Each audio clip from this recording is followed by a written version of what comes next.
welcome to today's 2-minute Love Bites.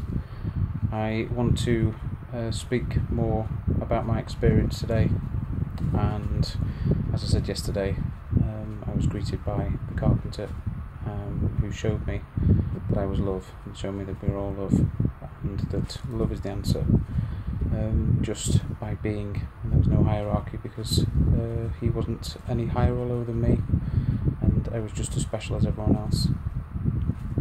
When he further spoke to me, he told me that the child's body that I'd left after I'd been run over was far too damaged for me to go back in to do the work. If I chose to go back, I was given it's almost like a download, an impression that the circumstances that I would go back to would be far more favourable, that the body that was left broken and dead would be overwritten slightly, so I'd still have an accident, I would still have no memory, I would still wake up in hospital and be very poorly, but I wouldn't be quite as poorly. I'd be able to mend, and I feel that there's a message there that I'm understanding now, which is that the 21 years that I had between my accident and recovering my memories, or starting to recover my memories, those 20 years were my period of breaking, re-breaking, really living that contrast and being the shadow to the light that I try to exude every day now.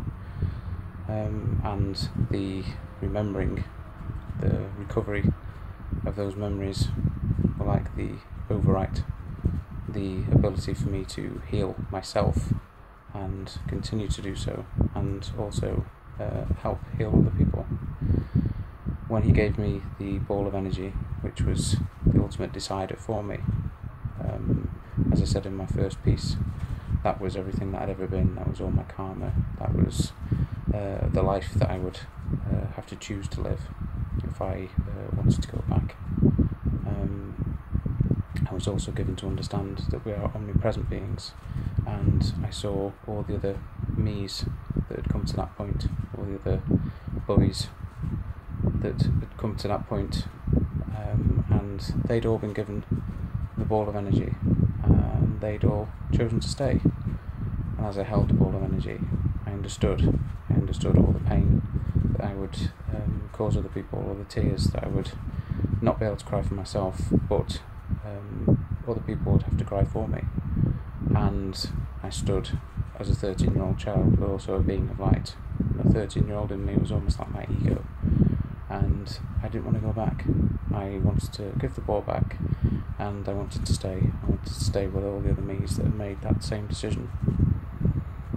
And the thing that changed the scenario for me, this me, was something incredible, something which I wish to share with you now, something which I didn't understand for the first awakening of my remembering of the experience during hypnotherapy. This was one of the events that I was given during meditation, and the carpenter stood up and moved away, and he was replaced by another being, a very beautiful angel-like being.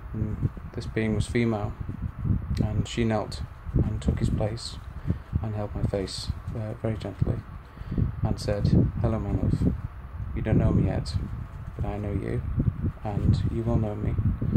If you choose to go back, I want you to do me a favour. I want you to come find me." And this part of my experience, as I say, I didn't have until I had meditations that brought me back to that space last year. And when I had done, I suddenly not only remembered that part of my experience, but I understood who that person was, and it was Krista. A number of you know Krista Gorman and know that we're in a relationship, know that she's had a near-death experience herself, but don't know, and this is the first time I'm really sharing this properly, that she was actually part of my experience, and she was the reason why I chose to come back. She asked me to promise, if I did, to come find her, and in that moment I understood that we'd found each other. All the synchronous events that had happened in 2015, right the way through to when I first actually physically met her at the airport in Manchester in the December of that year, and everything else that we'd experienced with each other since. It was always her voice that was able to settle me. It was always her voice that I heard, and it did something to me inside, still does something to me inside. It was almost the stillness, the eye of the storm for me any time I've ever been in a position where I've struggled. She's spoken to me, and within minutes, seconds even, that voice has always brought me to that peaceful, loving space inside. And after that meditation, when I suddenly realised that it was her, I burst into tears. There were tears of joy and gratitude and realisation that we were always meant to be together. As a lot of people are aware, I live in the UK and Krista currently lives in the United States. We have 6,000 miles between us and a 5-hour time difference, yet we make it work. We have a relationship where we perhaps only get to see each other every 6 to 8 weeks, maybe even longer, but we make it work. We make it work because we work. We make it work because we're willing to do the work. We make it work because we invest time in ourselves, and investing in time in ourselves, we invest time in each other. Through showing love to ourselves, we show love to each other, and we know that we are here to do the work for ourselves. We know that we are here to love each other, and we know that we're here to inspire others with that love. We've already seen the inspiration in people when they've seen us together, when they've heard us talk, when they see the natural way that we are with each other. And that's what I want to really bring to you, is that love finds a way. Regardless of where you find yourself in life, love finds a way. And it found a way for me. It found me in my experience. It found me, like I said yesterday, in every part of my life where I just wanted to stop and I just wanted to curl up.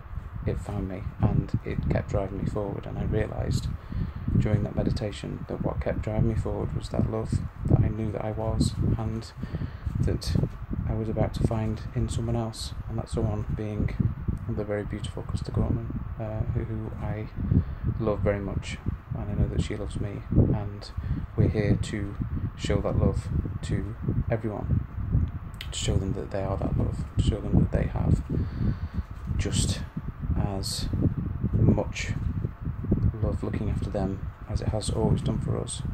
Even in dark times, love's always been there for me, and it's always there for everyone. We just need to see it. The miracle is really in the small things. It's in a smile, it's in a voice, it's in the breeze, it's in the flowers, it's everywhere. When we start to notice, that's when we start to notice that we are that miracle too. Thank you for listening.